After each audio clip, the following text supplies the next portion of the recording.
Buenos días, ¿cómo estáis? Bienvenidas, bienvenidos, welcome everybody. Tercera jornada, que pronto pasa lo bueno.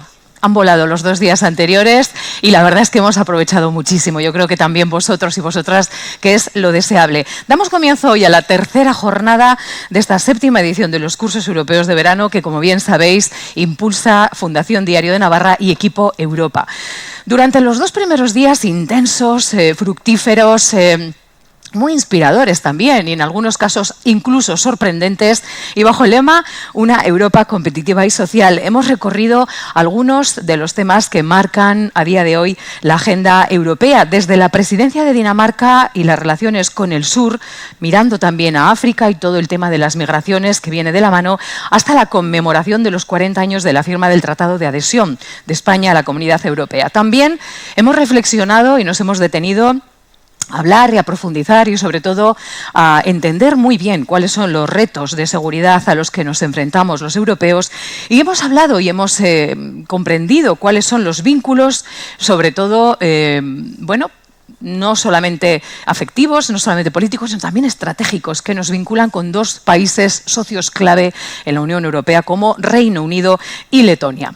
En estos 2 días previos nos han acompañado voces de gran referencia en el ámbito europeo que han coincidido en una idea central. Vivimos un momento histórico en el que los retos externos e internos nos exigen a todos construir una unión más fuerte, más cohesionada y más capaz de anticiparse al cambio que viene.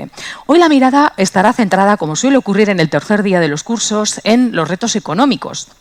Será también, como bien sabéis, un día de celebración porque hoy vamos a entregar el tercer premio Navarra Puerta de Europa y acabaremos esta jornada de hoy con la entrega de diplomas y el acto oficial de clausura.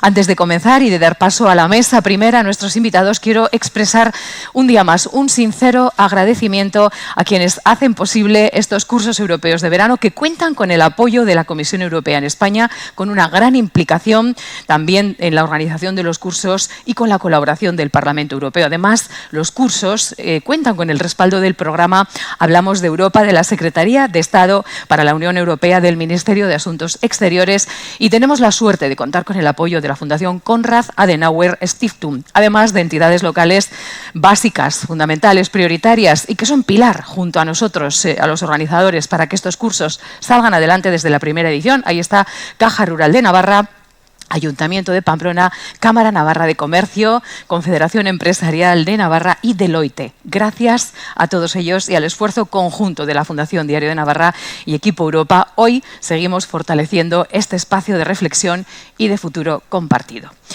Vamos a dar paso a la primera mesa, a este primer momento de reflexión, de debate y de entendimiento, y bajo el lema, bajo el título «Cómo conseguir una mayor competitividad para Europa», vamos a abordar la cuestión que nos va a llevar a pensar que, nos guste o no, en los últimos años Europa ha ido perdiendo velocidad frente a Estados Unidos y Asia.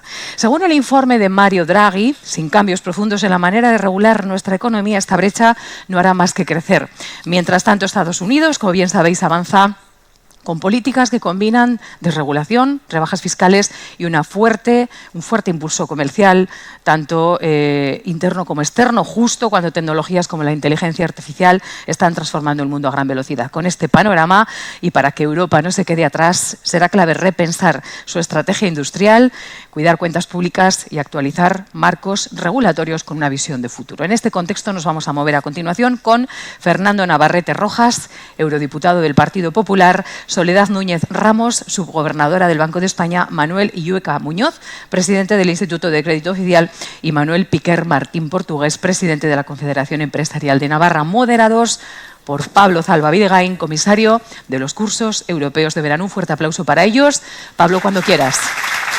Muchas gracias, Belén. La verdad que me alegro mucho de tener esta mesa y de moderar esta mesa, que es un tanto endogámica, porque estamos aquí 2 personas que estuvimos en el ICO. Está el actual presidente del ICO, está Fernando, que está en el Parlamento Europeo, donde estuve yo en el Parlamento Europeo, en el mismo comité. Fernando, que también es ha sido un gran activo del Banco de España, donde Soledad es la subgobernadora.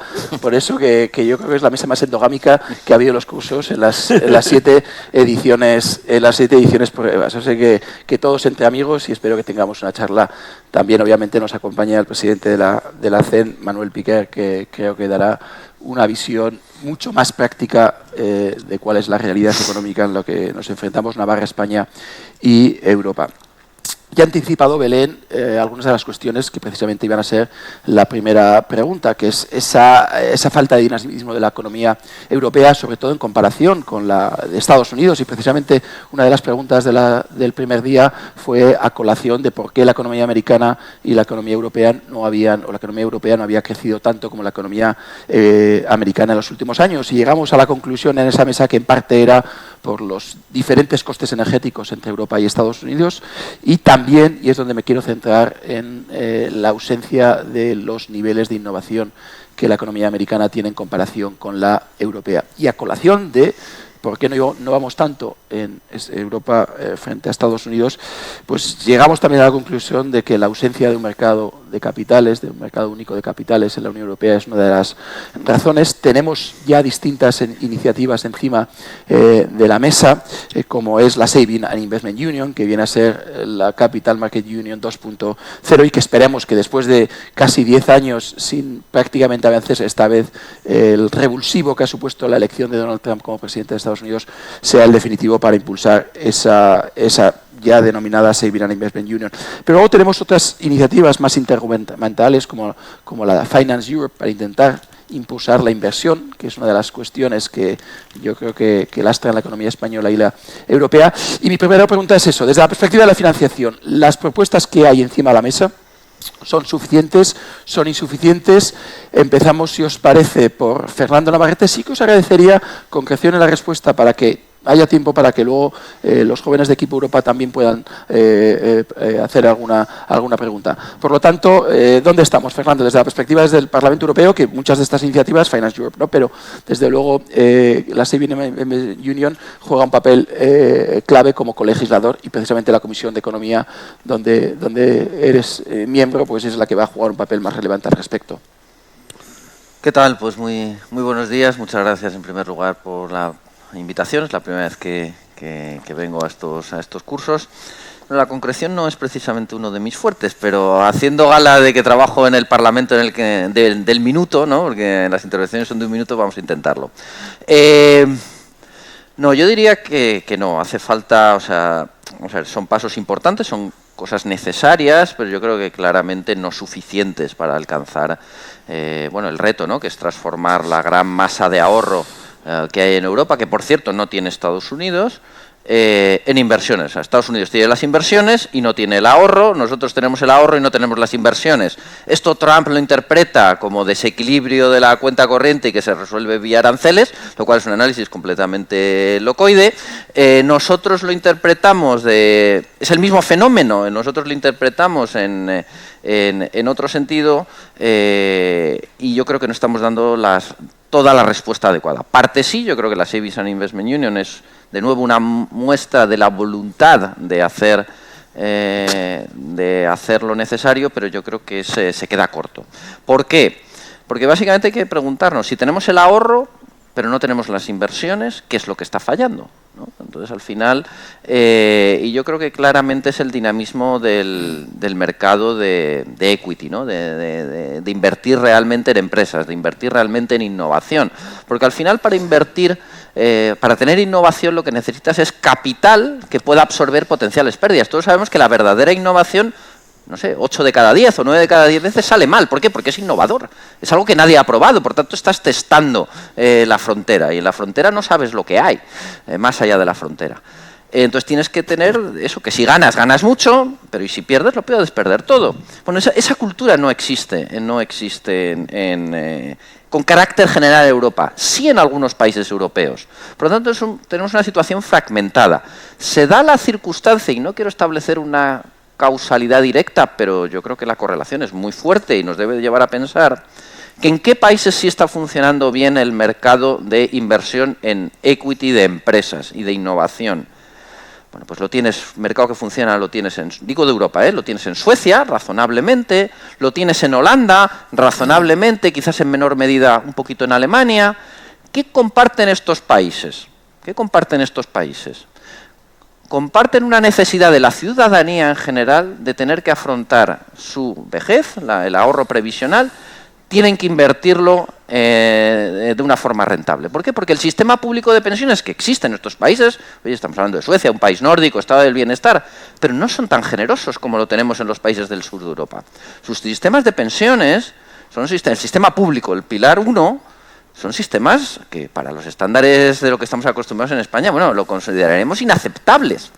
Bueno, eso que lleva a la población, que tienes que ahorrar para tu futuro y tienes que invertirlo, porque el informe Draghi, una de las cosas que pone de manifiesto es que el gap en riqueza que tenemos frente a Estados Unidos no es porque ahorremos menos, ya hemos dicho, aquí ahorramos mucho más que en Estados Unidos, es que lo poco que ellos ahorran lo invierten con unos rendimientos tan superiores que con la ley del interés compuesto acaban con una riqueza superior a los europeos. O sea, nuestro problema es de rendimiento.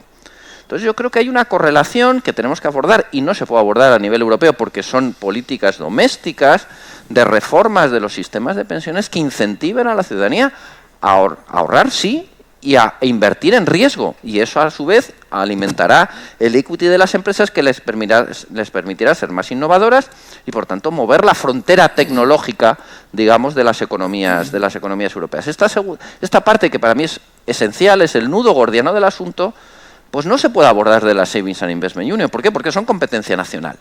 Tenemos una gran variabilidad y lo bueno que de Europa es que no solo es lo que sale del núcleo central, de la parte común, sino que también aprendemos unos de otros. Pero eso lleva tiempo. Esa parte de emulación que tenemos en Europa, esa parte un poco más de ir copiando lo que va funcionando en los países, pero a veces lleva décadas. Y a veces no pasa nunca. ¿Por qué? Porque hay intereses creados, cambiar las cosas, hacer reformas estructurales a nivel nacional es muy complejo y bueno, y cuesta explicar que estamos obteniendo lecciones de países que también los vemos lejanos, que queremos parecernos a los suecos, y dicen ya, pero queremos parecernos en todo. Entonces ir copiando solo trozos es complicado, ¿no? Pero yo creo que esa reflexión sobre la reforma del estado del bienestar, de su sostenibilidad y sobre todo de los incentivos que tiene que generar para el crecimiento económico, es una reflexión que en Europa está empezando, simplemente está empezando. Y yo creo que la Savings and Investment Union, pues en eso se queda corto, insisto, es una parte necesaria, pero creo que no es suficiente. Pero bueno, efectivamente esa reflexión al menos está comenzando, que hace algunos años ni siquiera estaba encima de la mesa, con lo cual veamos la botella medio llena. Desde el Banco de España, Soledad, ¿cómo lo veis? Bueno, nosotros tenemos un apoyo total a la iniciativa del Savings and Investment Union. Es verdad que, o sea, yo recuerdo cuando yo estaba en Tesoro, o sea, desde 2004 a 2011, que ya estábamos hablando de la Capital Markets Union como una iniciativa y desde entonces la verdad es que en lo que respecta a capital markets, más allá del banking, se ha avanzado muy poco. Son iniciativas que no han tenido calado y entonces falta una complementariedad con otras iniciativas. Sí que ha funcionado más. O sea, el problema que tenemos, como decía bien Fernando, en Europa es que tenemos mucho ahorro, pero que al final se invierte en productos americanos, o sea que es que y entonces no tenemos inversión aquí, inversión en la innovación, que al final nos lleva a un retraso, o sea, el gap del que hablaba en la introducción, la brecha que tenemos en competitividad y en innovación, ¿no? Yo creo estar esta vez un poquito más optimista, porque Europa es muy lenta en funcionar, muy lenta, y cuando mejor funciona es cuando aprieta el tema, ¿no? Entonces eso lo hemos visto en varias ocasiones, pues por ejemplo con el COVID pues se trabajó muy unido, mucha Europa, pero en general para salvar las barreras nacionales cuesta Dios y ayuda. O sea, bueno, y me imagino que tú, Fernando, eres más consciente ahora de eso, una vez que estás en el Parlamento, y bueno, y tú, Pablo, que has estado, es tremendamente costoso, ¿no? Cualquier iniciativa. Y yo esta vez creo que por eso, que hay más conciencia y que, bueno, que viene complementada con una visión más general, con una visión más general de otras políticas que incentiven la innovación. Nosotros estamos muy bancarizados, con una financiación muy bancarizada, que para financiar la innovación pues la financiación bancaria no es la ideal, porque una pequeña empresa innovadora va a pedir un préstamo y no tiene scoring. O sea, al final la política de créditos de los bancos no le permite dar un crédito, porque su gestión de riesgos, y como decías bien Fernando, son operaciones que pueden salir muy exitosas, pero también con mucho fracaso, pues ese riesgo no es asumible con una financiación bancaria. Entonces hay que desarrollar otro tipo de productos que no tenemos desarrollados. Y falta además mucho, hay iniciativas, como dice alguna iniciativa nacional, pero nos falta un mercado que tenga escala. Y entonces para eso se necesita que tenga escala europea. Esta vez, como digo, bueno, va acompañado de más cosas. Hay proyectos de hacer productos atractivos para financiar, porque además, como bien decía Fernando, hay que fomentar muchísimo el ahorro para complementar las pensiones, y ese ahorro tiene que ser en productos de este tipo, y luego pues fomentar el mercado de los startups, de la innovación, del venture capital, y hay que salvar para eso también complementariedades. Además de otras cosas de política económica, pues se necesita una complementariedad para que haya un mercado real, pues mucha más homogeneidad fiscal, de regulación societaria, de regulación sobre solvencia. Todo eso impide que se avance más en un mercado de capitales europeo. Creo que esta vez hay alguna iniciativa que como más voluntad. Bueno, luego está, pero indudablemente se necesita una cooperación nacional tremenda, que veremos si se llega. Yo espero, de verdad, yo creo que soy un poquito más optimista que Fernando. Pero no es difícil. Por ejemplo, la Finance Europe es una buena iniciativa que está en pasos muy incipientes. Ya veremos cómo al final cómo se llega. Tendrá que ser un producto porque los europeos también somos especialistas en hacer productos complejos.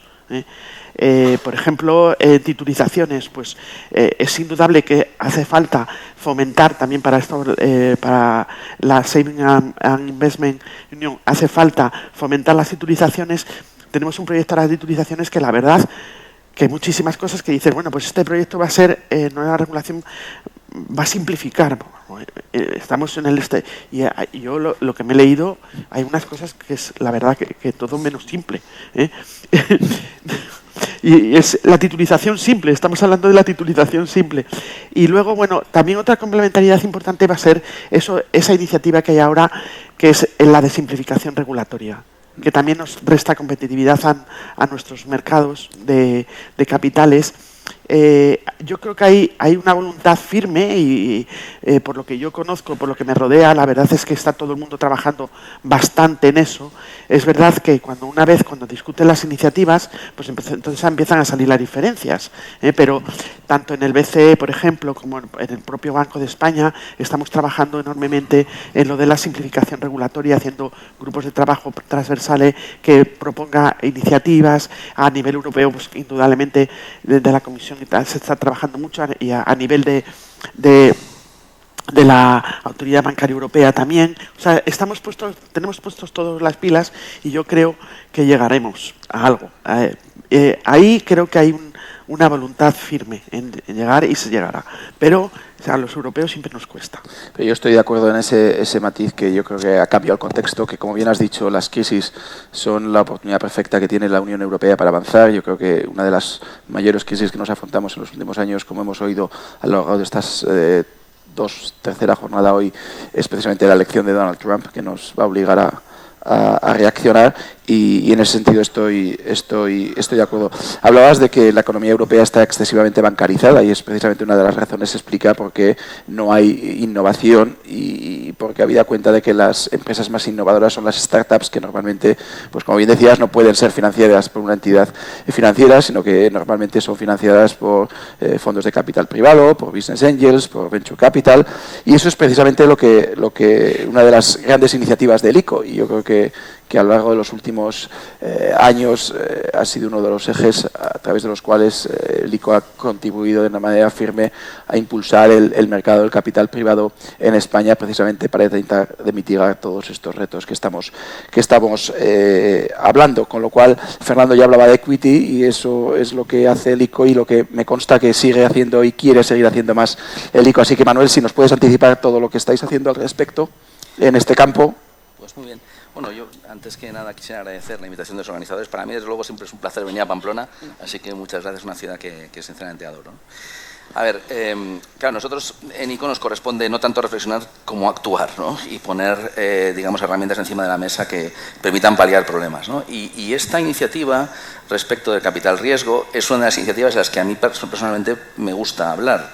Y me gusta hablar porque esta es verdaderamente una política de Estado, una política que inició el ICO con un gobierno de un signo y mantuvo e incluso reforzó un gobierno de signo distinto, ¿no? Es decir, que pudimos ponernos de acuerdo en una estrategia de país que ha ido avanzando a lo largo del tiempo y que se ha mantenido y reforzado. Yo creo que esta es una cuestión, permitidme la reflexión de entrada, porque creo que es muy importante que se sepa. Es decir, que el acuerdo es posible, el acuerdo es viable, podemos, digamos, ver las cosas de la misma manera cuando realmente el problema que tenemos sobre la mesa es un problema relevante como es este, ¿no? Y efectivamente, con el presidente Escolano, posteriormente con el presidente Zalba, aquí presente también estaba Fernando en el momento en el que se puso en marcha la iniciativa de Axis, posteriormente con el presidente García Quevedo y ahora conmigo, realmente se está desarrollando esta iniciativa. Son ya 5.000 millones lo que hemos invertido en 10 años, a través de ya más de 10 años, 12 años a través de Axis. Y tenemos, yo creo que, resultados interesantes sobre la mesa. Pero antes de esto, permitidme un pequeño dato que yo creo que es revelador en este sentido, ¿no? Cuando hablamos de un mercado de capitales fragmentado en la Unión Europea, conviene tener presente un dato crítico, ¿no? Hay 16 bolsas de valores en Estados Unidos, operadas por 4 operadores distintos. Hay 122 bolsas de valores en la Unión Europea. Yo creo que baste con decir esto. Es decir, cuando hablamos de profundidad de mercados, cuando hablamos de un mercado que necesita tener volumen para que realmente el dinero llegue a las pymes, para que realmente haya salida a la inversión de los fondos de capital riesgo y vaya creciendo la compañía, vaya utilizando herramientas de financiación, que finalmente la aproximación estándar de empresa ya madura, con financiación bancaria, etcétera, pues tenemos que entender que en la Unión Europea estamos a un estadio muy, muy lejos de lo que realmente en Estados Unidos disfrutan las compañías. Esta semana he podido reunirme con personas de distintos sectores por el problema de la política arancelaria. Y esto es una cuestión que sale recurrentemente. Es decir, necesitan ir a Estados Unidos no únicamente a vender productos, necesitan ir a financiarse. Y es una cosa que te dicen permanentemente, ¿no? Por tanto, nos corresponde poner herramientas para ir paliando este problema. Hay un informe de AIREF que sostiene que el funding gap en mercados de capitales en España en el año 2022 era del 4,8% del PIB. 0,8% únicamente en mercados de deuda, lo cual nos tiene que ilustrar respecto a cuáles tienen que ser las iniciativas de las políticas públicas. Entonces, en este sentido, ¿qué es lo que sabemos de la experiencia de ICO en estos años? Una experiencia que, digamos, está hecha de una manera muy respetuosa con el mercado. Nuestra gestión es una gestión pasiva. Básicamente lo que hacemos es poner fondos a disposición de gestoras con un muy buen track record, seleccionadas por ICO previamente, en las que sabemos que han sido capaces de hacer inversiones, recuperar el principal, volver a invertir, etcétera, ¿no? Por tanto, una gestión pasiva donde nosotros lo que hacemos es respetar las decisiones de inversión del mercado privado, de profesionales que conocen realmente lo que está sucediendo, las empresas en las que invierten, etcétera, porque tienen también recursos que pueden contratar para poderlo hacer. Y a partir de ahí, bueno, nosotros también nos dedicamos a ir escogiendo perfiles de fondos que nos interesen más o menos de acuerdo con las, digamos, necesidades en cada situación, ¿no? Lo que nos dicen los resultados de la evaluación de la AIREF con técnicas econométricas estándar, ¿no? DIF-INDIF, Staggered DIF-INDIF, etc. Un análisis econométrico profesional serio detrás, como no puede ser de otra manera en la AIREF, ¿no? Lo que nos dicen es que empresas invertidas por ICO Axis en estos años lo que tienen es, en primer lugar, más capacidad de crecimiento. Efectivamente, la inyección en equity, como todos esperábamos, pero efectivamente con datos en la mano, así ha sucedido, tienen capacidad para crecer más que pares, ¿no? Que empresas similares que no han recibido la inyección de equity por parte nuestra. Por lo tanto, primera cuestión, crecimiento y más creación de empleo. Segunda cuestión, en términos generales, más capacidad para sobrevivir, si tienes una tasa de supervivencia mayor. Y muy importante esto, porque creo que este es uno de los objetivos fundamentales de política pública, son herramientas que permiten atraer capital privado. Son herramientas que acaban incidiendo en lo que todos queremos, que es el crowding in, nunca el crowding out. No queremos desplazar recursos privados a través de iniciativa pública, lo que queremos es atraer recursos privados. ¿Qué conseguimos con este tipo de políticas? Conseguimos que efectivamente la banca se interese más por la compañía. Al mejorar los ratios de capitalización, la banca puede llegar más lejos, tiene la compañía ratings mejores y por tanto accede a una financiación a la que no podría acceder sin la inyección de Axis. Por lo tanto, tenemos evidencias en este sentido. Pero es verdad que también tenemos limitaciones, porque aquí yo quiero lanzar también un mensaje respecto a las políticas públicas aprovechando este foro, ¿no? Claro que nosotros respondemos a fallos de mercado, pero nosotros como administración también tenemos fallos.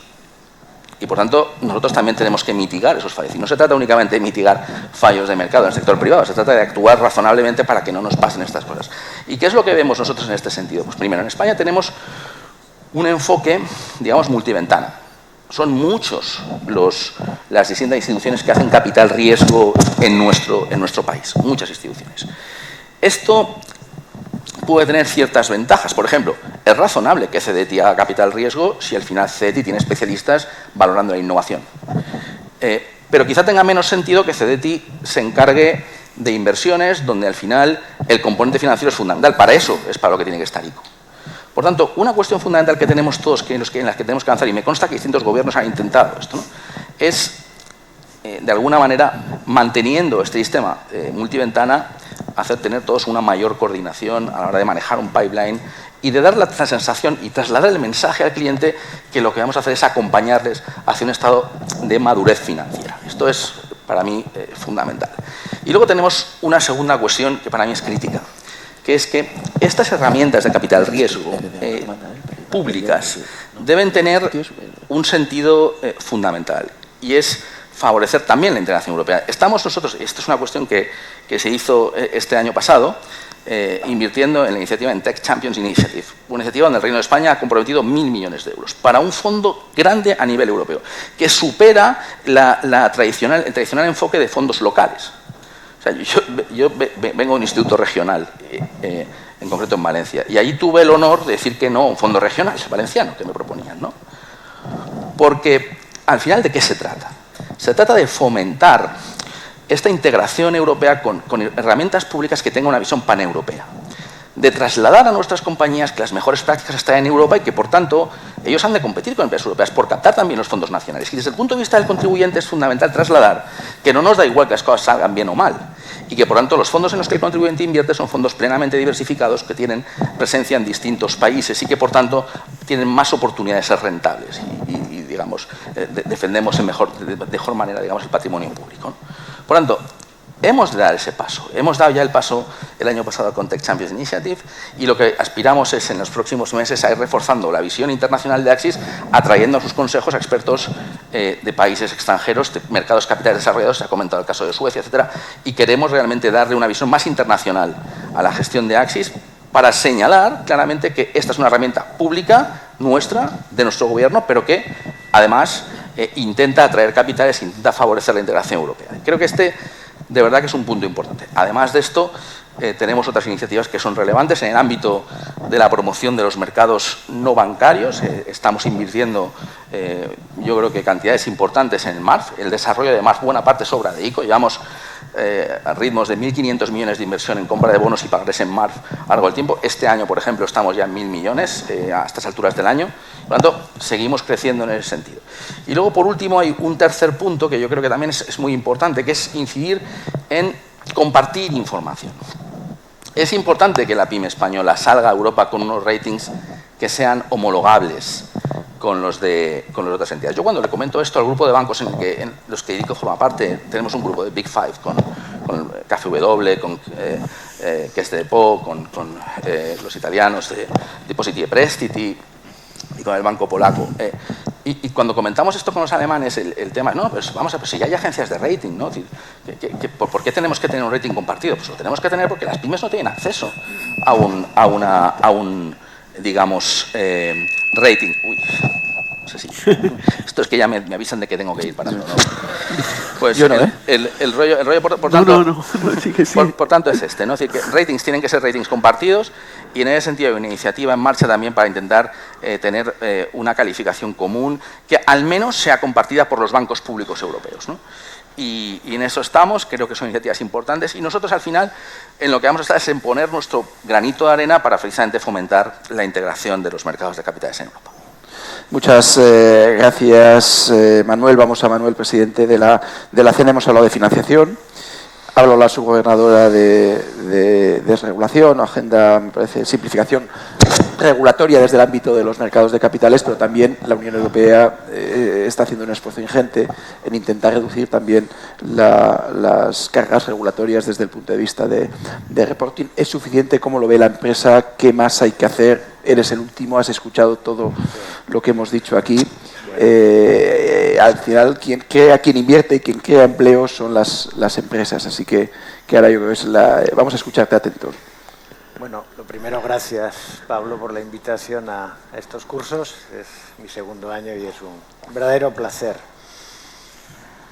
Bueno, la clave de todo seguramente es la competitividad de las empresas, ¿no?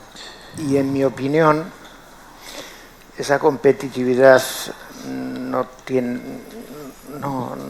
tiene problema en cuanto a la financiación por parte de las empresas.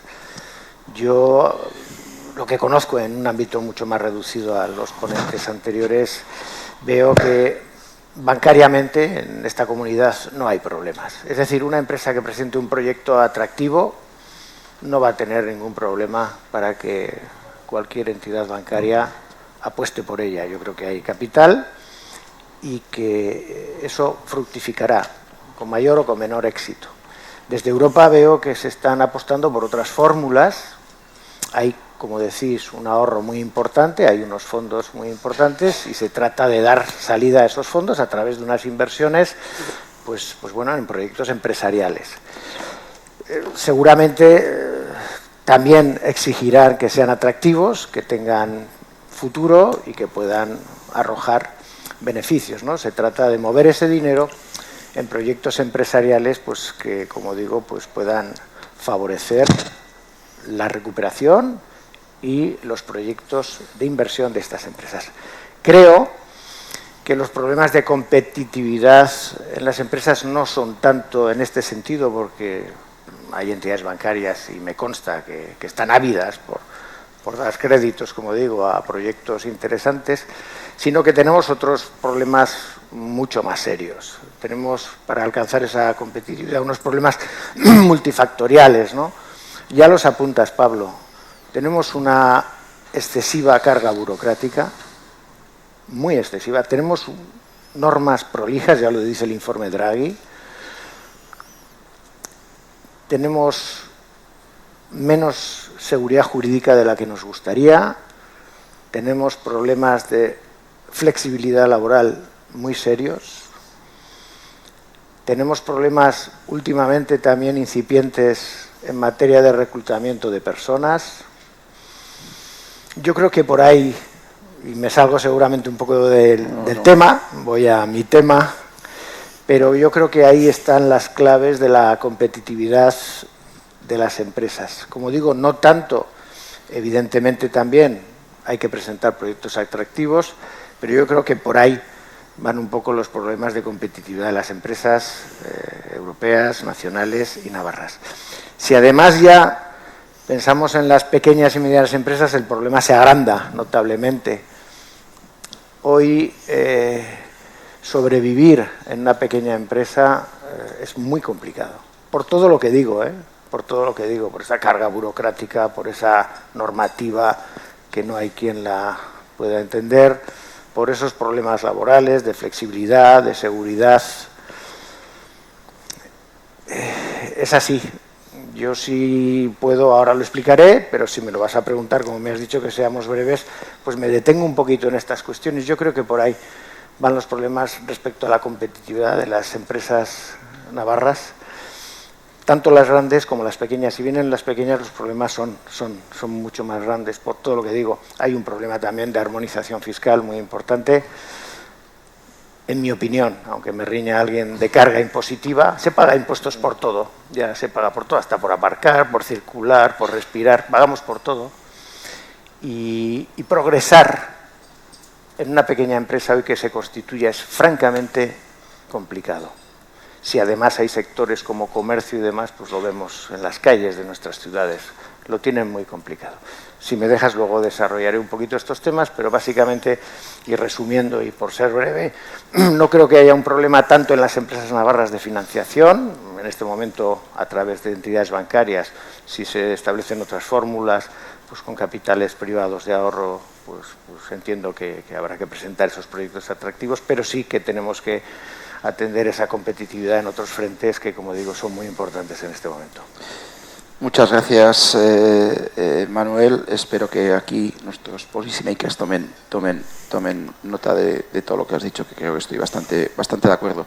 Y si añadimos un presidente de Estados Unidos con decisiones arbitrarias de imposición de aranceles, pues supongo que estamos casi hasta la tormenta perfecta. Pero me gustaría volver a Manuel Illueca, presidente del ICO, precisamente para hablar de aranceles. Ya conocemos el texto definitivo del acuerdo de la Unión Europea con Estados Unidos, y obviamente esto va a suponer para muchas empresas españolas que habían conseguido que precisamente a través de la exportación ser uno de los motores del crecimiento, y donde la exportación y especialmente a Estados Unidos pues supone una parte importante del negocio de muchas empresas, pues vemos cómo se ven abocadas a un contexto de incertidumbre, y cuando se genera la certidumbre precisamente no son con buenas noticias. ¿Qué está haciendo el ICO para tratar de mitigar el impacto de los aranceles, de los nuevos aranceles en las pequeñas y medianas empresas y en las grandes empresas españoles?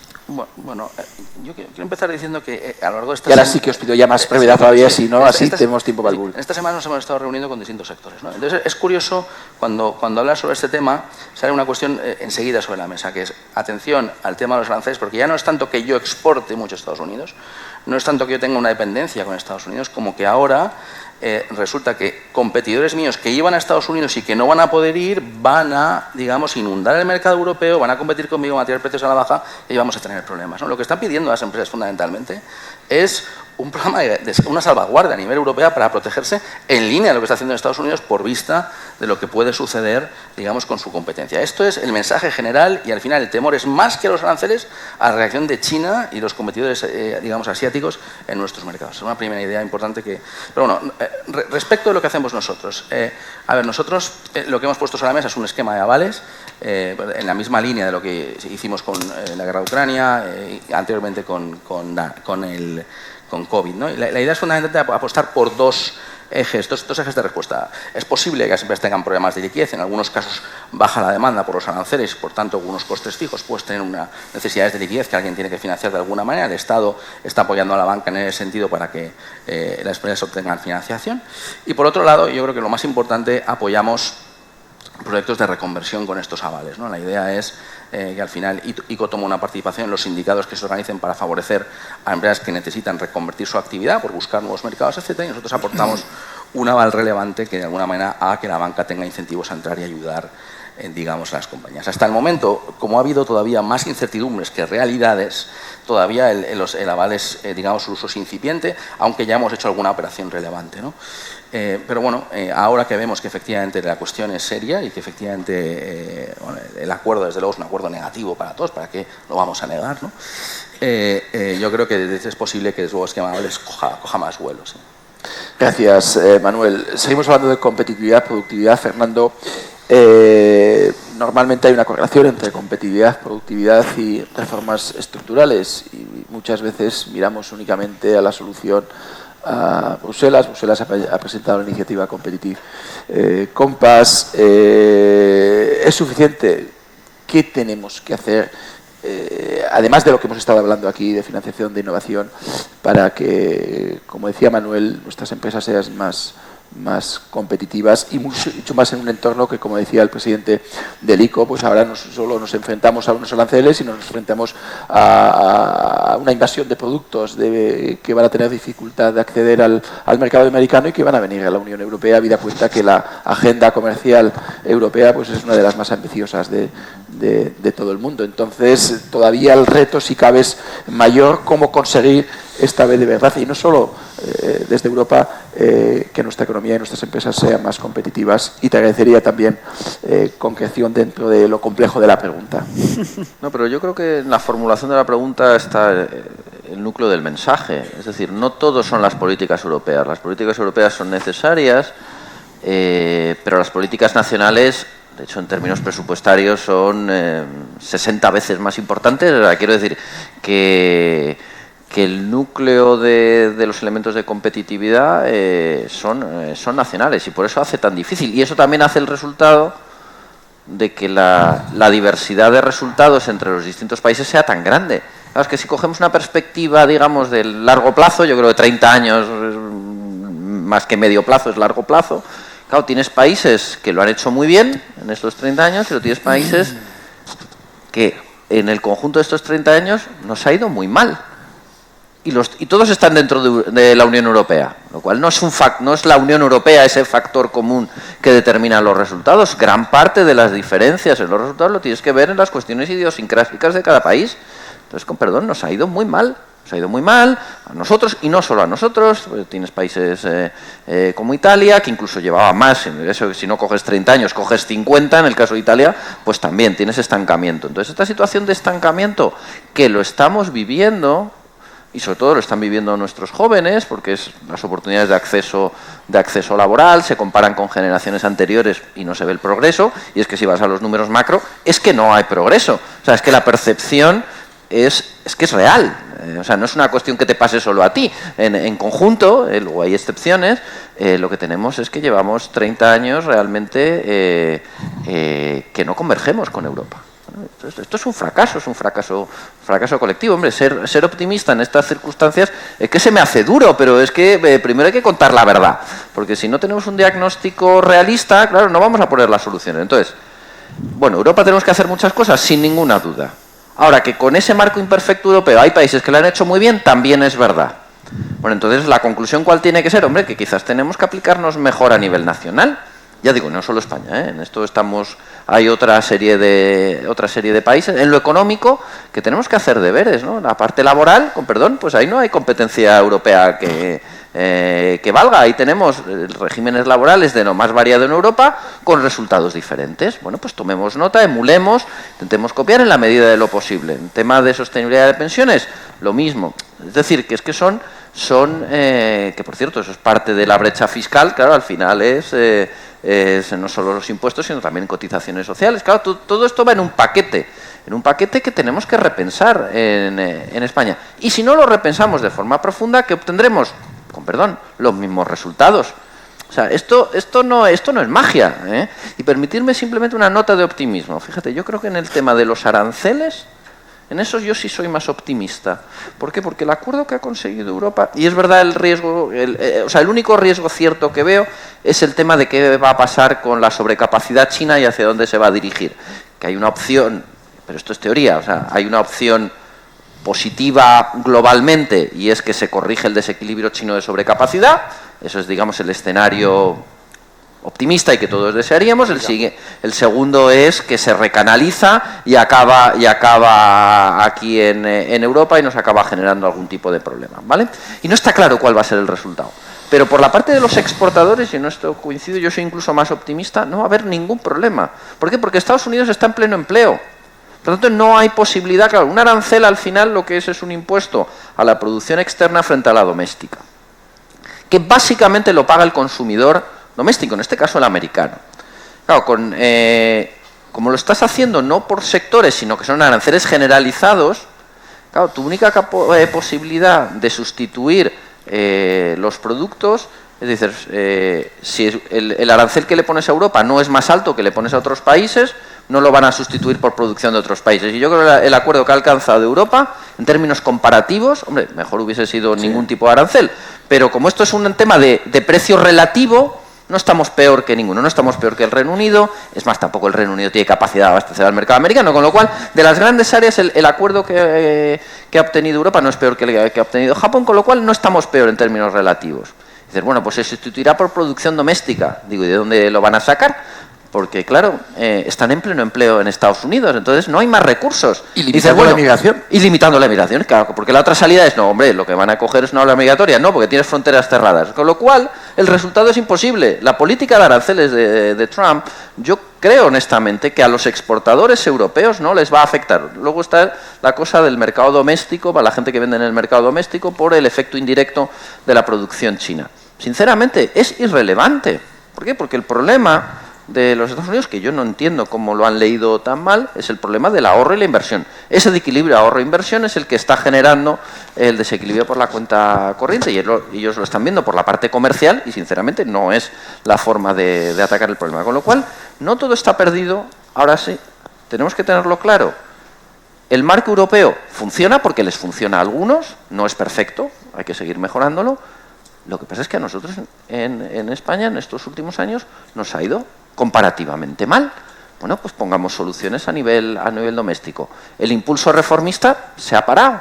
Bueno, por motivos, por la fragmentación política, porque no tenemos un diagnóstico compartido. Las razones pueden ser muy diversas, pero yo creo que es el momento de que reaccionemos a nivel nacional y que ciertas cosas que son parte del escenario, que esto es lo que hace España, a lo mejor hay que cambiarlas, porque si no los resultados van a acabar siendo lo de los últimos años, y yo creo que no es bueno. Yo creo que las nuevas generaciones están teniendo graves problemas pues para acceder a empleos de calidad. Lo vemos en el ámbito de la vivienda, que es un problema no solo económico, sino social de primer orden, que afecta a la propia idea de proyecto vital, ¿no?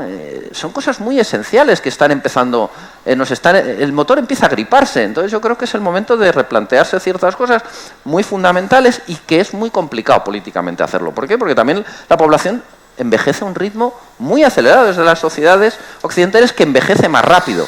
La idea de tener una sociedad que envejece muy rápido, y que en algunos casos todavía no estamos en las envejecidas, que esas ya están comatosas. Nosotros estamos simplemente en un proceso acelerado de envejecimiento. Pedirle a una sociedad que envejece muy rápido reformas es una combinación muy complicada. Sociológicamente muy complicada, casi psicológicamente muy complicada. Porque la mayoría de los votantes no son los que necesitan las reformas, son los que viven del statu quo. Hacer eso posible políticamente es el gran reto que tenemos que afrontar. Y el primer motivo es asumir la necesidad de la reforma. Yo creo que todavía estamos lejos. Yo creo que el impulso reformista se perdió, porque también a nivel nacional ocurre como en Europa. Lo hacemos cuando notamos el culo que nos quema. Entonces, claro, ahora los que lo notan son unas generaciones que pesan menos en la población. Entonces, esa señal de peligro, de auxilio, la escuchamos menos, porque es menos potente en el conjunto de la sociedad. Yo creo que eso lo tenemos que cambiar radicalmente. Eso implica, bueno, pues... Y eso sí, hay una historia de éxito en España. En sentido, en España, hablar de reformas históricamente era una proposición políticamente ganadora. Históricamente lo ha sido. Ya digo, lo empieza a ser menos. Pero esto no es Francia. En Francia hablar de reformas es caída de primer ministro. O sea, primer ministro que en Francia usa la palabra reforma es primer ministro muerto. Eso en España todavía no es así. Lo que pasa es que vamos camino de ello. Entonces yo creo que es muy importante que políticamente seamos conscientes del reto, y que actuemos en consecuencia. Muchas gracias, Fernando. No puedo estar más de acuerdo, y espero que los jóvenes aquí presentes tomen nota del mensaje claro que has enviado. Su gobernadora, el riesgo geopolítico. Estamos viendo aquí cómo estamos al albur de decisiones arbitrarias de presidentes de otros estados, y que tienen un impacto en nuestra economía, tienen un impacto en nuestras empresas, tienen un impacto en nuestros precios. ¿Cómo incorpora la política monetaria el riesgo geopolítico, que hasta ahora no estaba previsto entre las variables o no estaba previsto en la magnitud en la que está ahora previsto en los diferentes modelos? Bueno, en la política monetaria y en la supervisión también, Sí, ¿no? Y en la supervisión, efectivamente. Bueno, antes de todo, antes se me ha olvidado darte las gracias por la invitación y por esto de venir a Pamplona, que la verdad que es una ciudad de lo más agradable en todo, ¿eh? En su belleza, en su comida y en su gente. Pues gracias a ti por y venir, también ¿sabes? muchas gracias a todos los asistentes, y sobre todo a los jóvenes, a los estudiantes, que estando en agosto, en vacaciones, que estén dispuestos a venir aquí a hablar de y escuchar a Fernando de que su voz importa poco, pues es todo un mérito. No, que es verdad, le doy la razón. O sea, hay un libro escrito por Ignacio Conde sobre ese tema y que es muy interesante del poder del poder que tenemos los mayores y el poco poder que tienen al poder político al final los jóvenes, que las políticas al final se hacen más pensando en el votante y el votante es principalmente mayor. Pero bueno, volviendo a los riesgos geopolíticos, pues sí, la verdad que hay un aumento en los últimos tiempos. Yo creo que desde post-COVID el riesgo geopolítico ha aumentado notablemente con riesgos de cuellos de botella en las cadenas de suministros, con tensiones arancelarias, comerciales, con huidas hacia el proteccionismo, con disputas tecnológicas, de políticas tecnológicas, etcétera, que llevan a tener un riesgo que al final lo que implican es una incertidumbre mucho mayor, ¿no? Entonces el entorno económico se llena de incertidumbre, la incertidumbre que es algo que no le va bien a la economía porque no le va nada bien a la inversión. Las decisiones de inversión en incertidumbre son mucho menores, ¿no? La inversión se retrae y eso tiene efectos económicos. Indudablemente todo esto y a su vez pues posibles cuellos de botellas, etcétera, etcétera, implican posibles tensiones inflacionistas, con lo cual todas estas consideraciones indudablemente se tienen en cuenta a la hora de determinar la política monetaria. Te diría, bueno, pues hemos vivido en los últimos, la última época, además hemos vivido en el último año una cierta divergencia en las políticas monetarias con Europa y muchas más economías occidentales, ¿no? Canadá también, Australia, el Reino Unido y Europa en general, con una bajada de tipos, mientras que por lo menos en el caso de la zona euro parece, según que puede haberse acabado esta tendencia hacia más baja de tipo, por lo menos lo que te dicen las expectativas del mercado, que están muy, muy, muy bajas a que haya una bajada inicial, mientras que en Estados Unidos pues se han mantenido los tipos desde diciembre del 24 y no ha tenido esta senda, aunque hay unas presiones tremendas, como todos conocemos. ¿Se ha ido el No, se oye. Hacia que se bajen los tipos. Entre las presiones y las declaraciones que hubo la semana pasada en Jackson Hole por el presidente Powell, pues la verdad es que las expectativas con relación a eso han cambiado notablemente y el mercado da una probabilidad muy alta a que haya una bajada de tipos ya en septiembre. Pero bueno, en general, como dices, en este riesgo geopolítico, a la hora de la política monetaria, lo que también se tiene muy en cuenta es, claro, la política monetaria, las decisiones se toman con un escenario económico, con unas previsiones económicas. Entonces, al final, este riesgo geopolítico, eso también lo haré hincapié en mi presentación, lo que te hace es que ese escenario que haces sea mucho más incierto, o sea, tenga lo que llamamos escenario central y que coja mucho más importancia los escenarios alternativos, ¿no? El escenario adverso, etcétera, ¿no? Porque en la posibilidad de que se puedan materializar todos esos riesgos geopolíticos. En relación con la supervisión y con los bancos, bueno, pues los riesgos geopolíticos, de nuevo, crean incertidumbre, desincentiva la inversión, tiene repercusiones económicas y luego la materialización de los mismos pues puede también tener unas consecuencias económicas graves, con lo cual se pueden ver afectados indudablemente los bancos. Por eso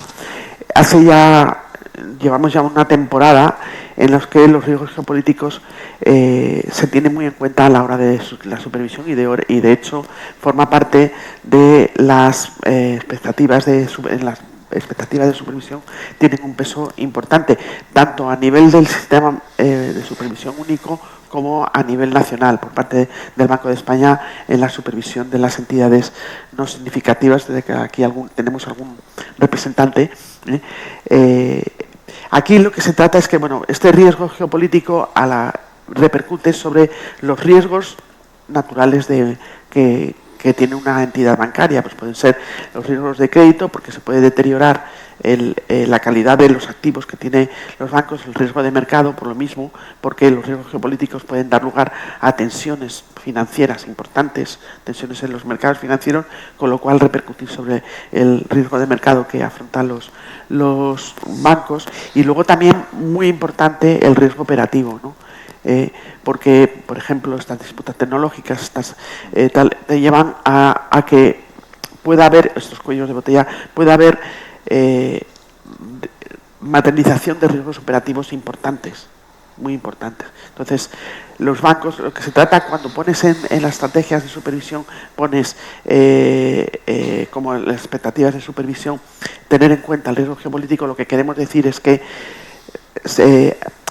incentivar a los bancos, forzar a los bancos a que tengan planes de contingencia, a que valoren esos riesgos, a que sean capaces de valorar qué impacto pueden tener los mismos en sus carteras, que evalúen planes de contingencia, que hagan una monitorización de los mismos, que hagan stress test, etcétera, etcétera. O sea, es más, no es una medida concreta, es una visión más completa de toda la gestión estratégica del riesgo de una entidad, para que tenga en cuenta estos elementos.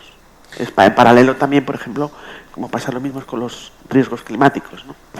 Totalmente de acuerdo, Soledad. Y yo creo que el panorama en el que nos enfrentamos, Manuel Piqué, pues es complejo. Vemos riesgos geopolíticos con el impacto que tienen, vemos aranceles, vemos competitividad. Has hecho un diagnóstico tanto pesimista de la situación de la empresa en Navarra, en tu caso, pero ahora es momento de un poco de proponer. ¿Qué propondrías tú para que de alguna manera, no sé si quieres medidas concretas, lo dejo en tus manos, para que mañana las empresas navarras pudieran empezar a ser más competitivas, pudieran empezar a mitigar todos estos riesgos que el resto de ponentes están sacando a colación, para que de alguna manera pues volvamos a seguir ganando competitividad como ya veníamos haciendo hasta hace pocos años, en vez de perdiendo?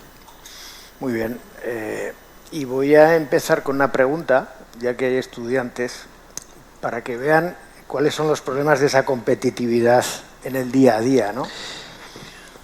Estamos incorporando a las empresas españolas, empresas navarras, empresas europeas, personas de otras culturas, polígamos.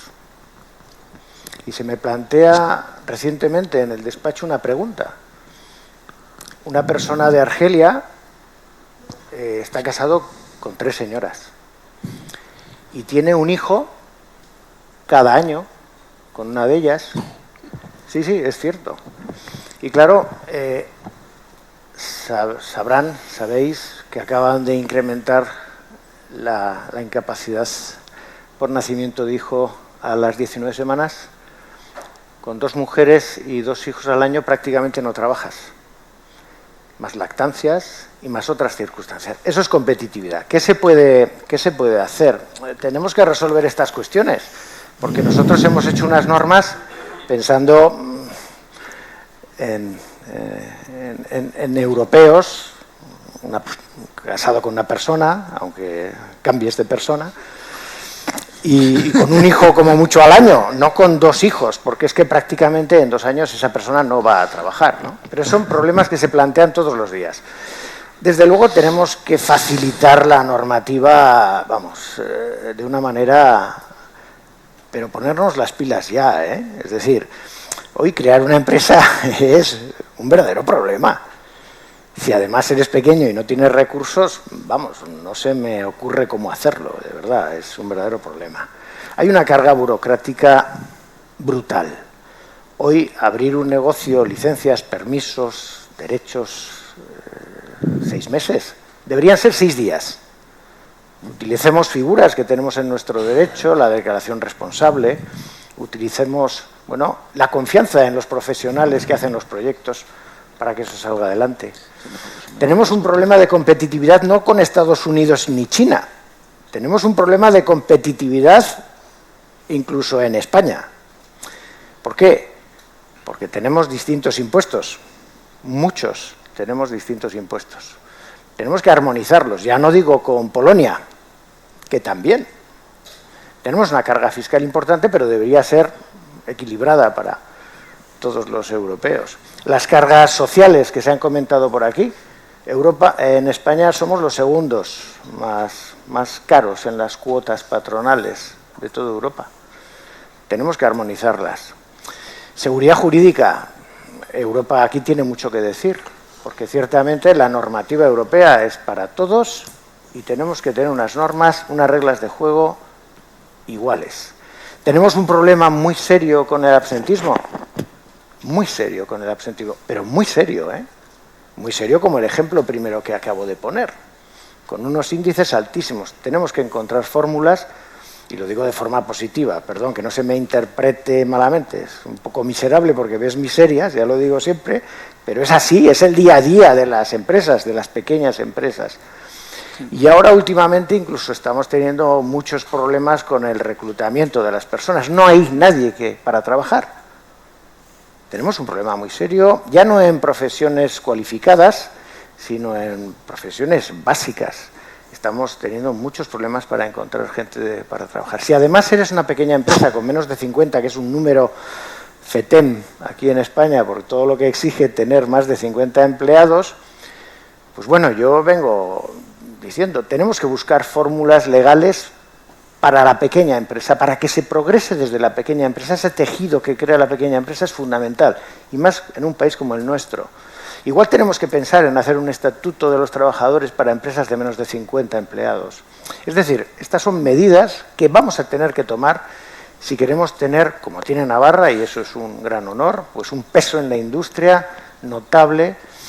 Y bueno, pues unos empresarios que apuestan sin duda todos los días por esto. Pero desde una forma positiva yo creo que hay que tomar medidas básicamente de armonización normativa y de seguridad jurídica para que las empresas tengan, bueno, pues posibilidades de futuro, puedan invertir, puedan obtener financiación y salir adelante. Muchas gracias, Manuel. Me pide Fernando brevemente una... Simplemente para que no parezca yo el más pesimista, que creo que no. Lo que pasa es que partiendo de... es que, bueno, los que me conocen de hace muchos años saben mi sesgo, ¿no? Un poco más de análisis. No, pero una nota optimista. Yo creo que este grito, que aparte del de la juventud, que yo creo que por lo menos yo lo oigo alto y claro, aunque haya más ruido en el resto de la sociedad, el de las empresas y el tema de cómo se penaliza en general en Europa y especialmente en España el crecimiento empresarial. Claro, es que el problema es que te penaliza. O sea, aquí crecer y tener éxito llega un momento en que te cae la espada de Damocles. Y hay mucha gente, de hecho, bueno, cuando se hace simplemente el histograma, ¿no? La distribución de tamaño empresarial, hay un pico, digamos, una densidad muy grande en 48-49 y una cima en 50-51. Es como, es para evitar, ¿no? O sea, y esto dices, bueno, ¿y aquí qué leches pasa? Bueno, pues que tienes unas normativas que entran en escalón, que te entran, ¿no? Que es la penalización de, usted ha tenido demasiado éxito, a partir de ahora le cae la del pulpo. Bueno, ¿pero por qué tener éxito y crecer es malo? ¿No? Bueno, pues esto es así como está establecido en la normativa, no solo española, sino europea. Entonces hay una iniciativa de estas cosas que con esta jerga europea que nadie entiende, esto de los paquetes ómnibus, bueno, de simplificación, pues hay uno que estamos todavía en el proceso de culminarlo, ¿no? Que es precisamente extender todo el tratamiento preferente, digamos, que hay para las empresas de menores de 50, ¿no? Lo que son propiamente las pymes, de extenderlo a lo que se llaman mid-caps, ¿no? Por tanto, extenderlo a empresas más grandes, de 250 trabajadores, con facturaciones más altas, 750 millones, es decir, ya empresas que para España son realmente empresas medianas. Bueno, pero eso es en el apartado europeo, en lo que aplica la legislación europea, que insisto, por ejemplo, en el ámbito laboral no es legislación europea, es que por eso es importante el ámbito competencial. ¿Qué tenemos? Bueno, yo creo que una iniciativa política interesante es la que se ha propuesto recientemente, en este caso por el partido al que yo pertenezco, o el Partido Popular. Oye, pues vamos a tomarnos en serio esta agenda europea de simplificación, oiga, y que hagamos que 250 sean los nuevos 50, igual que ahora decimos que los 30 son los antiguos 20, ¿no? En esto, pues como nos hacemos mayores, pues tenemos que autoengañarnos, ¿no? En este caso no es autoengañarnos, en este caso es, oiga, no penalicemos el crecimiento empresarial. No pasa nada porque una empresa tenga éxito y necesite el trabajador 50, el trabajador 51. ¿Por qué si no? ¿Qué es lo que está pasando? Y esto afecta al tema de financiación, y esto en ICO lo vivíamos. Lo que haces es grupos de empresa. Lo que tienes es colecciones de empresas de 49. Entonces, ¿qué es una empresa de 250 en España? Pues varias empresas de 49 trabajadores. Vale, pero con todos los problemas de matriz, filial, quién financia, los desequilibrios, un lío, hacer un sindicato, joder, vaya jaleo, ¿dónde están los flujos de caja? Complicación, coste. Ah, pues muy bien, pues o sea, podemos, si en el fondo, encima la legislación no funciona, porque en realidad el grupo empresarial consigue estar bajo la legislación, digamos, laboral de menos de 50. Ahora sí, lo que ha impedido le ha metido más coste y le dificulta la financiación. Pues vaya, pues hemos hecho un pan con unas tortas. Bueno, simplifiquemos esto, ¿no? Permitamos tener el tratamiento laboral y de otro orden, ¿no? Y de requerimientos regulatorios a empresas más grandes. No tiene sentido penalizar el crecimiento empresarial. Entonces yo creo que, bueno, cambiar un poco la forma de pensar en ese sentido, y es cambiar cosas que llevan en España ancladas desde el Estatuto de los Trabajadores del año 80. O sea, que por eso digo que a veces hay que repensarse cosas que consideramos que son esenciales, fundamentales, pero luego lo analizas en cierta profundidad y digo, pero si es que no es efectivo. Sí que esto no está funcionando. Hay que replantearse estas cosas nucleares, ¿no? Y esto es un pequeño ejemplo, pero que me venía muy bien, que a raíz de la estela europea, que ya ha identificado este problema, tenemos que aplicarlo a nivel nacional. No basta solo con apoyar lo que hace Europa. Tenemos que aplicarlo también a nuestro propio ámbito doméstico. Muchas gracias, Fernando. Vamos súper mal de tiempo, pero me gustaría, y ya que hemos hablado de juventud, precisamente ayer, me parece, fue el ex primer ministro de Lituania, hablaba que por primera vez los jóvenes hoy tienen una perspectiva de no mejorar su calidad de vida respecto a la vida de sus padres, y yo creo que los que tenéis responsabilidades políticas de distinta índole hoy, pues estáis para resolver esto. Y me gustaría acabar con Manuel Illueca, el presidente de ICO, que precisamente, y se ha mencionado de soslayo, uno de los problemas que tienen los jóvenes que hoy aquí presentes es el acceso a la vivienda, y probablemente sea un problema que todavía no le estamos dando la importancia que tiene, no solo a nivel español, sino a nivel europeo. Me consta que el ICO está muy activo al respecto, y además de manera muy proactiva. Cuéntales a estas nuevas generaciones cómo estáis tratando de mitigar este problema que acecha a la juventud española. Bueno, pues yo te agradezco la pregunta, Pablo, porque efectivamente la vivienda es una de las prioridades fundamentales que tenemos en el instituto, si no, diría que la más importante, ¿no?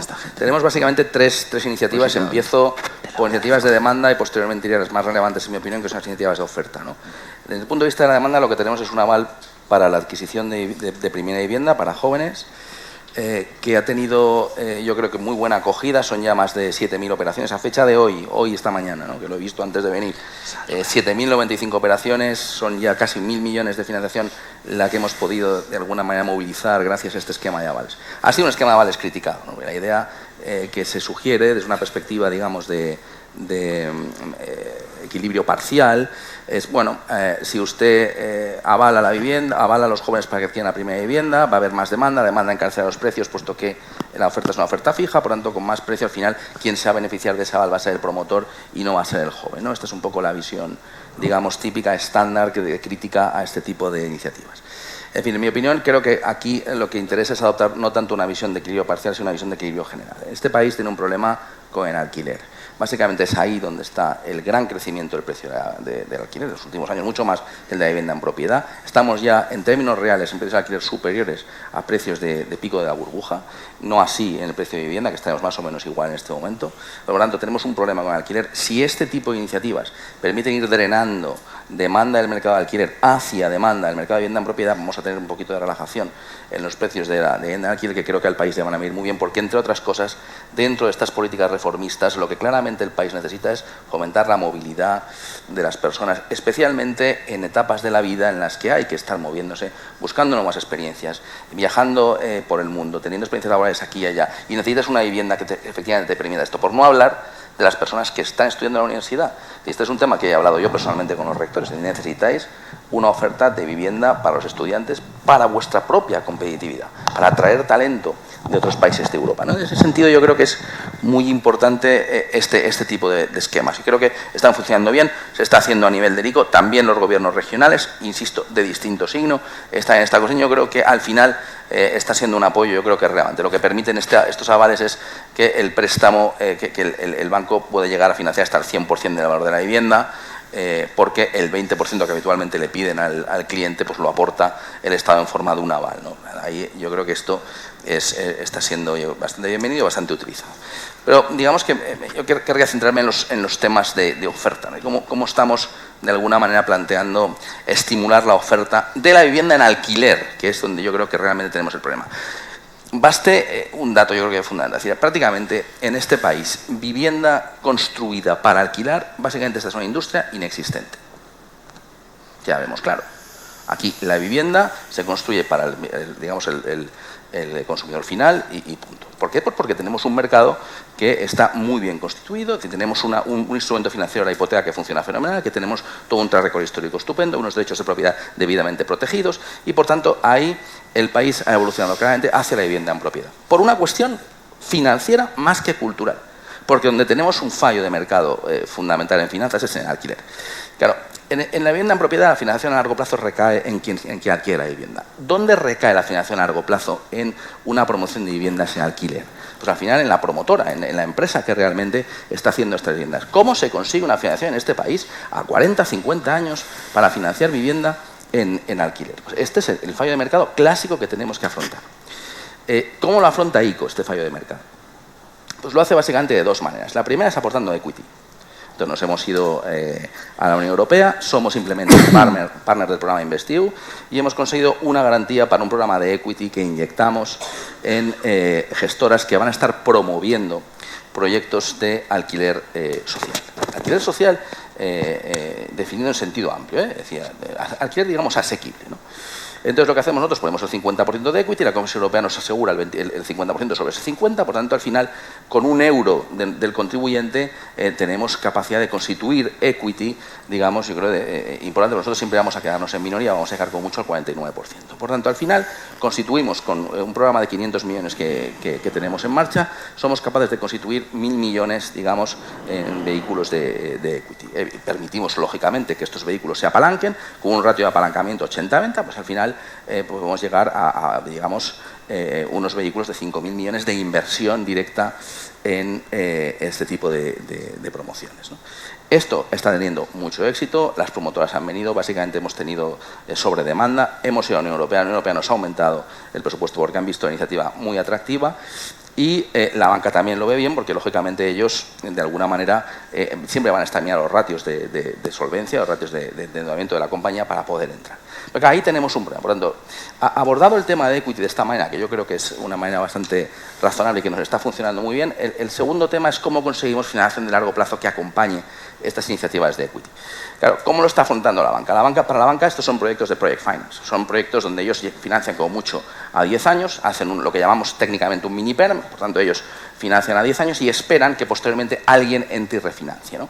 Entonces, ahí ICO, la perspectiva que utiliza es la siguiente. ICO lo que hace es financiar vía equity la constitución del negocio de la vivienda en alquiler. Un proyecto, digamos, greenfield, ¿no? La idea es, oye, yo financio la parte inicial y cuando ya el negocio es un negocio rentable, cuando ya la promoción está llena, cuando ya realmente hay inquilinos que están viendo, que están pagando unas rentas, que efectivamente estamos viendo que el proyecto es un proyecto rentable, entonces es cuando apelamos a fondos extranjeros con una visión de responsabilidad social, que con primas relativamente bajas, porque al final se trata de un negocio que tampoco es muy arriesgado, puesto que ICO ya está proporcionando el activo, digamos, ya a pleno rendimiento, pues entran y aportan capital ya para mantener, digamos, a largo plazo la explotación, liberan los recursos invertidos por ICO y por las gestoras que nos acompañan y por tanto nosotros podemos volver a empezar y volvemos a volver a producir vehículos para seguir financiando. Por tanto, lo que hacemos es este esquema de reparto de riesgos razonable, asumiendo nosotros la primera parte del negocio y dejando recaer la parte menos arriesgada en fondos de largo plazo que vengan a ocupar ese espacio. Porque no olvidemos una cosa. Aquí se habla de muchas iniciativas para este tema de la vivienda. Y en concreto, en el caso del alquiler, se habla mucho de proteger al propietario. No puedo estar más de acuerdo en que hay que proteger al propietario. No puedo estar más de acuerdo en que efectivamente los pisos en alquiler oye, tenemos que incentivar que salgan, que aumente la oferta. No puedo estar más de acuerdo. Pero también quiero decir una cosa. Este es un mercado totalmente fragmentado. Oye, yo vivo alquilado en este momento en Madrid y yo sé lo que he tenido que pagar como garantías para que me alquilen el piso. El presidente Erico, ¿no? Pues ha tocado poner una cantidad muy importante de dinero, porque si no, no me alquilan el piso. Es decir, que estamos hablando de unas garantías exorbitantes, en muchos casos inasumibles para los jóvenes, porque tenemos un mercado de alquiler extraordinariamente fragmentado, con un apetito por el riesgo bajo. Necesitamos profesionalizar el mercado de alquiler. Necesitamos que vengan fondos internacionales a apostar por este mercado. Y esto requiere una acción gubernamental con las ideas muy claras, poniendo sobre la mesa proyectos que sean financiables por los capitales extranjeros. Este es el tema. Y esto es en lo que estamos. Y yo creo que está funcionando relativamente bien. Es un fallo de mercado que ICO ha detectado y en el que está, digamos, trabajando. Y yo creo que hasta el momento los resultados son muy satisfactorios. Piensen que estamos en ritmos de financiación de unas 5.000 viviendas hechas para alquilar en régimen de alquiler asequible en un país que está produciendo unas 100.000 viviendas al año. Solamente el Instituto de Crédito Oficial. Y tengo que decirles que además la financiación a largo plazo, prácticamente quien la está ofreciendo es el Instituto de Crédito Oficial. Luego, efectivamente hay un fallo de mercado. Está sucediendo lo que también esperábamos. Es que la banca, al ver que efectivamente este es un proyecto donde se puede apostar, etcétera, y al ver al ICO entrar, también ahora vemos entidades financieras que empiezan a acercarse a este tipo de estrategias y ya están un poco entrando. Por ejemplo, Santander lleva 2 operaciones con nosotros, nos consta que otras entidades también están trabajando en el tema y ahí creemos que efectivamente hay una oportunidad para que ICO colabore en esta modernización del país también, en este sector que creo que es absolutamente fundamental. Muchas gracias, Manuel.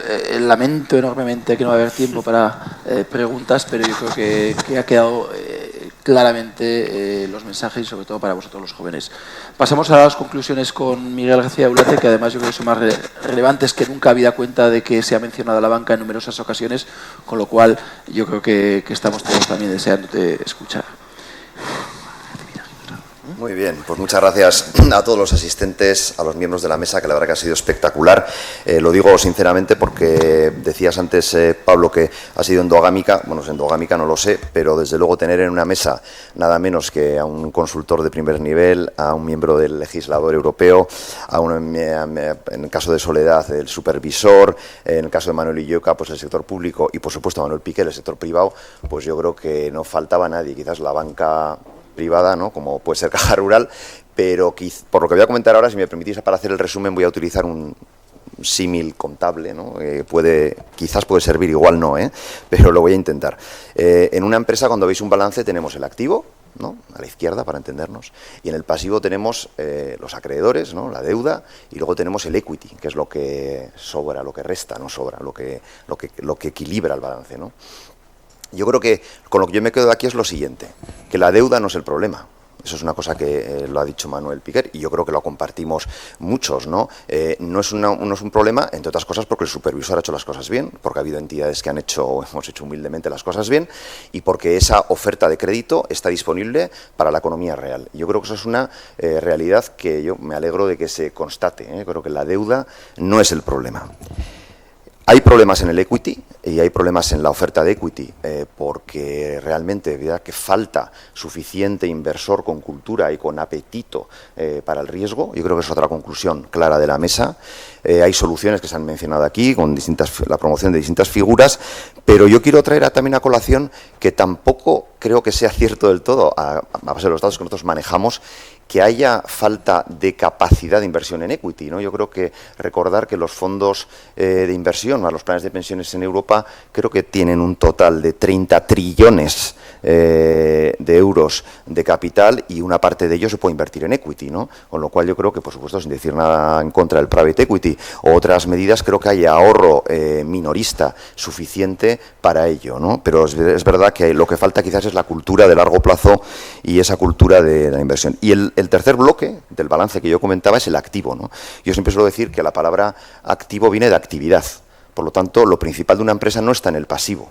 El principal de lo que ocurre en una empresa está en el activo, es la actividad. Y ahí es donde Manuel Piquer pues, nos ha dado esa visión que nosotros también, de la cercanía que tenemos con las empresas, que hay que recordar que en el balance nuestro la mitad de la inversión crediticia está en pymes, la otra mitad es más familias, hipotecas, pero tenemos una parte importante de nuestro activo en pymes y vemos y nos cuentan todos los días estas a veces miserias, ¿no?, que comentas, y alegrías también, muchas, pero es verdad que hay serios problemas estructurales que hay que resolver. Con lo cual, resumiendo mucho, en este balance teórico imaginado, pues tenemos una pastilla de deuda en el pasivo que quizás está razonablemente resuelta en Europa. Le comentaba antes, creo que era Manuel Illoca, que el gap de financiación en deuda es muy pequeño si existe, y creo que nos falta una cultura del equity, y nos falta también unas reformas estructurales para que la actividad, que es la que tira, al final es la que rinde, ¿no?, el activo es lo que produce, y para pagar los pasivos, ¿no?, pues yo creo que es lo que nos falta. Y yo, bueno, quería acabar con una mención un poco a la demografía, ¿no?, que ha salido un poco hilada en muchas intervenciones, yo lo he visto, y yo soy un gran fan de que creo que la demografía es una parte importantísima del problema que tenemos, ¿no? Lo comentabais antes también, pues Soledad y Fernando también, creo, con incluso la cuestión electoral, ¿no?, de los pesos electorales, ¿no? Había quien defendía, leí creo que un artículo en el The Economist, decía que los votos deberían ser ponderados 100 menos tu edad.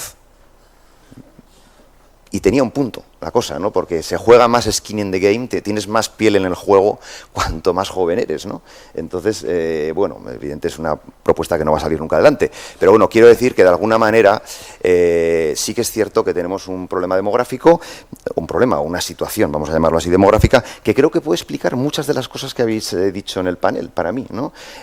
La obsesión por la seguridad a toda costa, la dificultad de emprender reformas, la rigidez en muchos aspectos, la lentitud, ¿no? Y creo que también es una cuestión pues que está ahí. Yo creo que no hay excusas, creo que tenemos aquí una audiencia muy joven. Yo cada vez que os veo a los de Equipo Europa, pues me da mucha envidia también por los años que tenéis, por la juventud, pero también creo que tenéis retos hacia adelante pues muy importantes, y creo que es responsabilidad nuestra, de los actores políticos, pero también de los que estamos en el sector privado, hacer todo lo posible para que esos gaps los podamos solucionar y que realmente esa competitividad no sea una competitividad para los de hoy, sino sobre todo para los de mañana, que son el futuro. Así que, bueno, en nombre de Caja Rural, muchas gracias a los organizadores, a la Fundación de Navarra, a los restos de patrocinadores también. Y, bueno, yo lo que creo es que debemos ahora recibir a Luis de Guindos, que es la estrella invitada para recibir el premio, que es un momento álgido de los cursos europeos de verano, y casi ya os preemplazo a los siguientes cursos europeos de verano en 2026. Muchas gracias a todos.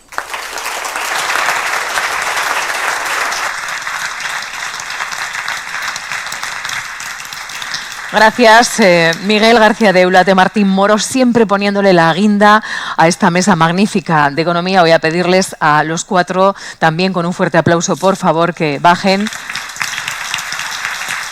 Gracias, ha sido un placer enorme.